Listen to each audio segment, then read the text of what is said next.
வணக்கம் வந்தனமன் நமஸ்கார் welcome to NT tax. இன்றைக்கி நம்ம என்டி டாக்ஸில் என்ன வீடியோ பார்க்க போகிறோன்னா, நம்மளுடைய நேர் ஒருத்தங்க ட்ரெண்டிங் காமெடி அப்படிங்கிறவங்க என்ன கேட்குறாங்கன்னா, எனக்கு மெடிடேஷன் பண்ணால் நெகட்டிவ் தாட்ஸ் வருது, என்ன ரீசன்னு தெரியல அப்படின்னு சொல்லிட்டு. இது இல்லைன்னு நான் மறுக்க போகிறதில்ல, வரும் சரிங்களா. ஸோ நம்ம முதல்ல ஒரு சில அடிப்படைகளை புரிஞ்சுக்குவோம். இப்போது நமக்கு இன்றைக்கி யூடியூப் அப்படிங்கிறது அதிகமாகி போச்சு இல்லைங்களா.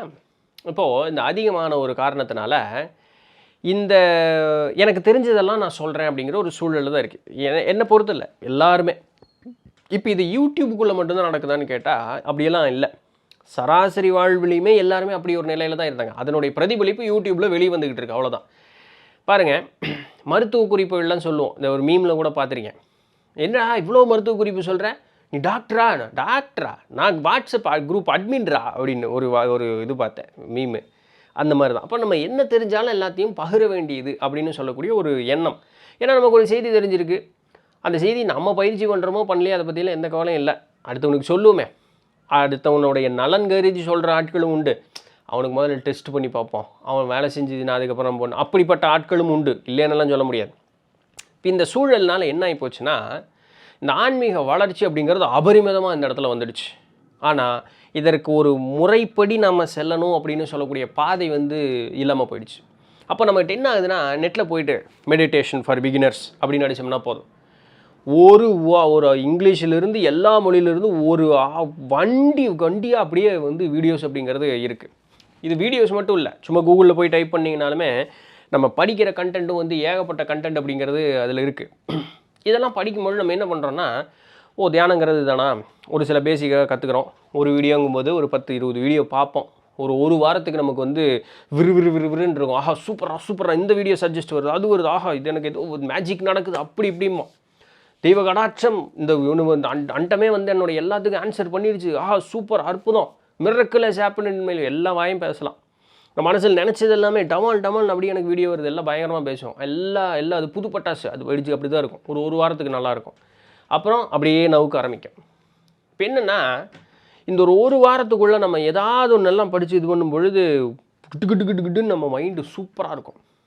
உட்காந்து தியானம் என்ன, காலையில் 4 மணி என்ன, 3 மணி என்ன, இல்லை உணவு கட்டுப்பாடு என்ன, இதில் என்ன பியூட்டின்னா 4 பேர்த்துக்கு உபதேசம் பண்ணுறது என்ன. அப்போது நமக்கு ஒரு 4 விஷயத்தை ஒரு 4 வீடியோ பார்த்து நமக்கு ஒரு சில டேட்டா தெரியும். உடனே நம்ம இன்னும் 4 பேர்த்துக்கு கமெண்ட் போடுறதுன்னா நடக்கிறதானே சொல்லிகிட்டு இருக்கீங்க. இதெல்லாம் ஏன் தவறுன்னு நான் சொல்கிறேன், புரிஞ்சுக்கங்க. இப்போ இதெல்லாம் நம்ம என்ன நினச்சிக்குவோம்னா, நம்மகிட்ட ஆன்மீக முன்னேற்றம் ஏற்பட்டுருச்சு அப்படின்னு நம்ம நினச்சிக்குவோம். அது நல்லா இருக்கும், டோப்பமைன் செக்ரீட் ஆகிறதுனால நம்மளை நாமளே ஸ்பெஷலாக அப்படி வச்சுக்கிறது அப்படிங்கிறது நல்லாயிருக்கும். அப்போது இது ஆன்ம முன்னேற்றம் அப்படின்னு நம்ம நினச்சிக்கிட்டு நம்மக்கிட்ட ஒரு சில மாறுதல்கள் ஏற்பட்டுருக்கு அப்படின்னு நினச்சோம் அப்படின்னு சொன்னால், ஆமான்னும் இருக்குது, இல்லைன்னும் இருக்குது. இப்போ நல்ல மாறுதல் ஏற்பட்டிருக்கு அப்படின்னா ஆமாம், இந்த ஏற்பட்ட மாறுதல் நமக்கு இந்த ஒரு வாரத்தில் கொடுக்கக்கூடிய இன்பத்தை நிலைத்து கொடுக்குமானா கொடுக்காது. ஏன்னா இந்த மாதிரி தியானத்தில் உட்காடுறீங்க, மனசை அமைதிப்படுத்துறீங்க, இந்த மாதிரி ஏதாவது மூச்சு பயிற்சி பண்ண போகிறீங்க, எடுத்தோடனே எந்த ப்ரிப்பரேஷனும் கிடையாது, எதுவும் கிடையாது, டக்குன்னு அதை பண்ண போகிறீங்க அப்படின்னு சொன்னால், உடலுக்குள்ளே அந்த குண்டலினி விழிப்படைவதோ இல்லை அந்த எந்த பயிற்சியும் பண்ணாமல் ஒரு சிலருக்கு இயற்கையாகவே விழிப்படையும். அந்த மனசு அமைதியாக வைக்கக்கூடிய நிலை ஒரு சிலருக்கு இருக்குன்னா அவங்களுக்கு இயற்கையாகவே இருக்கும். இல்லை ஒரு சில பயிற்சிகள் மூலமாக டக்குன்னு தூண்ட பெற்றோம். அப்போ ஏதாவது ஒரு சக்கரங்கள் வழியாக அது வரும்பொழுது நம்ம என்ன நல்ல வாழ்க்கை முறை நம்மக்கிட்ட இல்லை, நல்லா தூங்குறது இல்லை, நல்ல மனோநிலை இல்லை, நல்ல புத்தி இல்லை, எதுவுமே நல்லா இல்லை, உணவு பழக்கமும் நல்லா இல்லை இல்லையா. ஸோ ஆக மொத்தம் எந்த வாழ்க்கை எதுவும் நல்லா இல்லை. இப்போ இதனால் என்ன ஆகுன்னா, உடலினுடைய செயல்பாடும் நல்லா இல்லை. ஆனால் குண்டலினி மட்டும் விழிப்படைஞ்சிருச்சு. இது எல்லாத்துக்குமே நடக்கவும் செய்யும். இப்போ இந்த குண்டலினி விழிப்படையும் போது என்ன ஆகுன்னா, அது எங்கேயாவது பிளாக்கேஜில் போய் நின்றுதுன்னு வச்சுக்கோங்க, நம்ம கீழ் 3 ஆதாரங்களையே நம்ம ஒன்று கடக்கவே இல்லை. மூலாதாரம், சுவாதிஷ்டானம், மணிபூரங்கிற கீழ் 3 ஆதாரங்களையே கடக்கலை. இந்த கீழ் 3 ஆதாரங்கள் இந்த உலக வாழ்வோடு நம்மளை பிணைக்க வச்சுருக்கு. அது இருக்கிறதுலையே அற்று மோசம் அப்படின்னு சொல்லக்கூடிய இந்த உலகம் ஒரு சிலது புறம் தள்ளி இருக்குன்னு தெரியுங்களா. அதிலிருந்து ஓகேப்பா அக்செப்டட், இவன் மரியாதையானவையா அப்படின்னு சொல்லக்கூடிய வரைக்கும் இருக்கக்கூடிய இந்த இந்த ஸ்பெக்ட்ரம் இருக்கக்கூடிய எல்லாத்தையுமே இந்த கீழ் 3 வச்சுக்கிட்டு இருக்கும். இப்போ இதில் ஒவ்வொருத்தரும் ஒவ்வொரு லெவலில் பயணிச்சுக்கிட்டு இருப்பாங்க. இப்போ இந்த ஏதாவது ஒரு இடத்துல கொண்டு போய் பிளாக்கேஜில் நின்றுன்னு வச்சுங்களேன், இந்த குண்டலினி என்ன ஒன்றுனா, அது பாட்டுக்கு வெளிப்படைஞ்சு போய் எல்லாம் அந்த கிளியரன்ஸ் வேலையை பார்த்துக்கிட்டு இருக்கும். போடா இந்த அளவுக்கு இருக்குது, போடா இந்த அளவுக்கு கிளம்பு போ, நான் மேலே போகிறதுக்கு நீ தடையாக இருக்கே, அது பாட்டுக்கு எல்லாம் கூட்டி பெருக்கி சுத்தம் பண்ணிக்கிட்டு இருக்கும் உள்ளே போய் ஒவ்வொரு சக்கரங்கள்லையும். இப்போ நமக்கு எப்படி இருக்குன்னு தெரியுங்களா இது? இப்போது ஒரு காம நோய் பிடித்தாட்டுது அப்படின்னு வச்சுக்குவோமே. இந்த காம நோய் வந்து காம நோய்ங்கிறது கிடையாது. அது காமங்கிறது இயற்கை. அது நோயா இல்லை அது இயற்கையாக அது அப்படி இருக்காங்கிற முடிவு நம்மளுடைய நிலை பொறுத்தது தான்.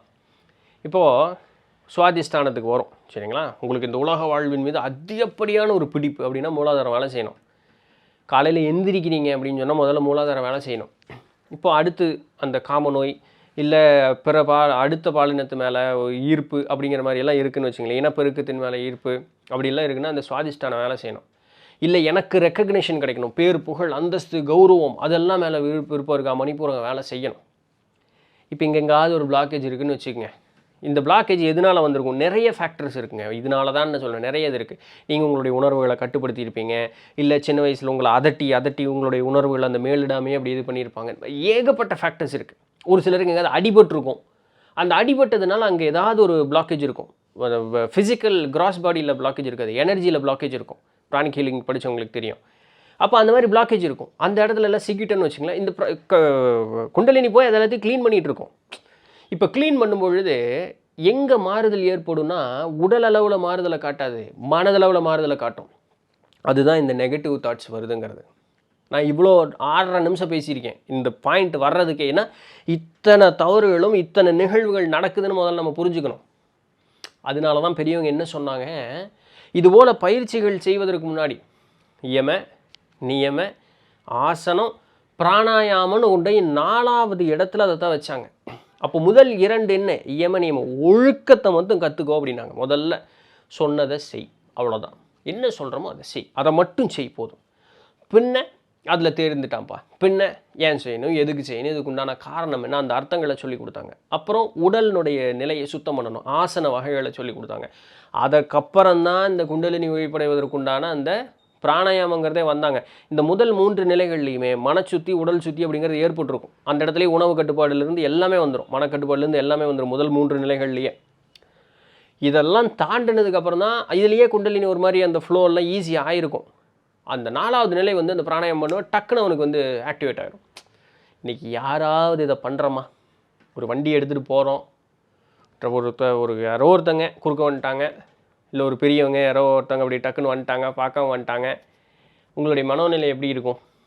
நீங்கள் ஏதோ ஒன்று கேட்குறீங்க, அந்த கேட்ட கேள்விக்கு ஒருத்தங்க சரியாக ரெஸ்பான்ஸ் பண்ணல, பஸ்ஸில் போகிறீங்க, நீங்கள் இப்படி காசு நீட்டிகிட்டே இருக்கீங்க, கண்டக்டர் வாங்கலை, அந்த ஆள் பாட்டு வேறு ஏதோ பிஸியாகவே இருக்கிறாரு, உங்களுடைய மனோநிலை எப்படி இருக்கும்?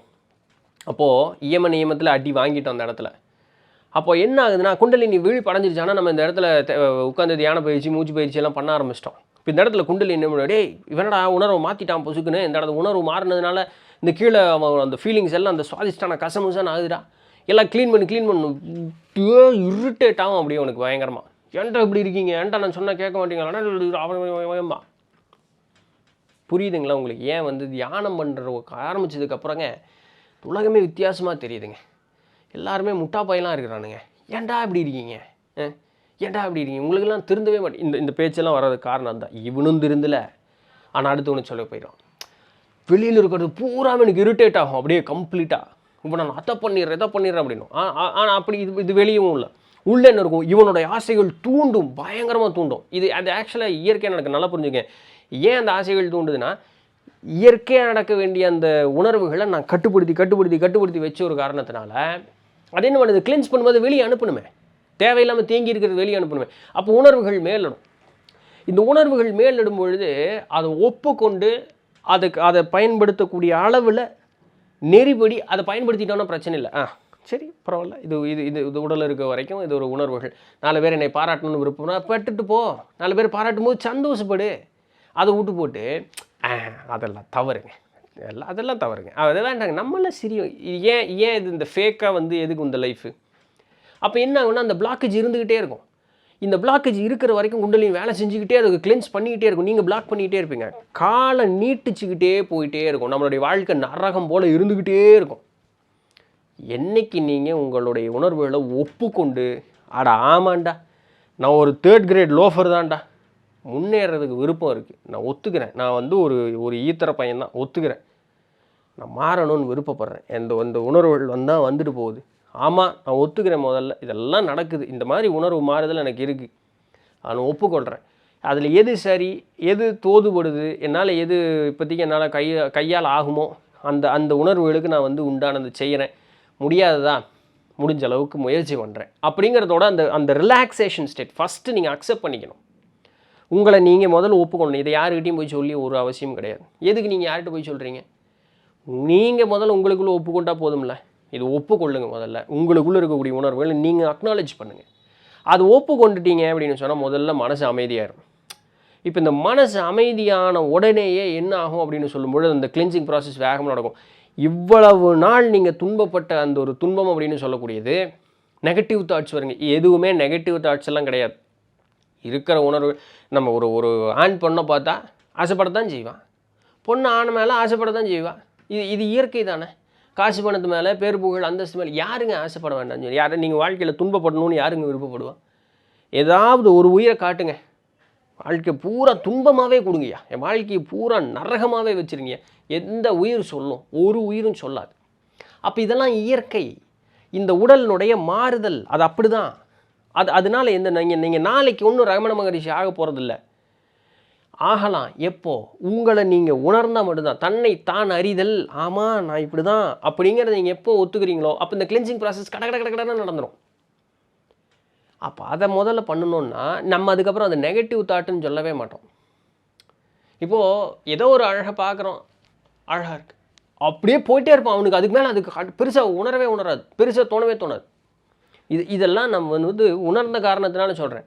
பேன்னு பார்த்த ஒரு காரியமெல்லாம் ஓகே, ஒரு சில நேரம் அந்த பார்த்து ஓகேன்னு சொல்கிறது கூட புத்தி வராது. அப்போ அந்த மாறுதல் என்ன, அந்த கிளென்சிங் ப்ராசஸ் நடந்துருச்சு. நானாக இன்னி வழுக்க டைமை நிறுத்தினேன்னா போதும், அது பண்ணனா தான் உண்டு. அப்போவும் அது கிளென்ஸ் ஆகிடுச்சின்னு வச்சிங்களேன், நான் விட்டுட்டேன்னா ஆமல்ல, ஆமாம் என்னத்தை போய் சரி விட, ஓகே பரவாயில்ல அப்படின்னா அந்த கிளென்சிங் நடந்திருக்கும் அந்த இடத்துல. ஸோ இது ரொம்ப சிம்பிளான ஒரு வேலை. மெடிடேஷன் பண்ணுறதுனால நெகட்டிவ் இல்லை, மெடிடேஷன் பண்ணுறதுனால உங்களுடைய அந்த பிளாக்கேஜஸ் ரிமூவ் ஆகிட்டுருக்கு. ஆனால் என்ன, நீங்கள் அந்த அக்செப்டன்ஸ் இல்லாததுனால அந்த பிளாக்கேஜ் இன்னும் நீங்கள் அமுத்திக்கிட்டே இருக்கீங்க. அதுக்கப்புறம்லாம் கேட்காது. ஒன்ஸ் ஆக்டிவேட்டட்னா ஆக்டிவேட்டட் தான். அதுக்கப்புறம் சுவிட்ச் ஆஃப்லாம் பண்ண முடியாது. சுவிட்சை போட்டது தான். தியானம் பண்ணினீங்க, மூச்சை பிடிச்சிங்க, குண்டலினி விழிப்படைஞ்சிருச்சு, ஓ அவ்வளோதான், அவுட்டு.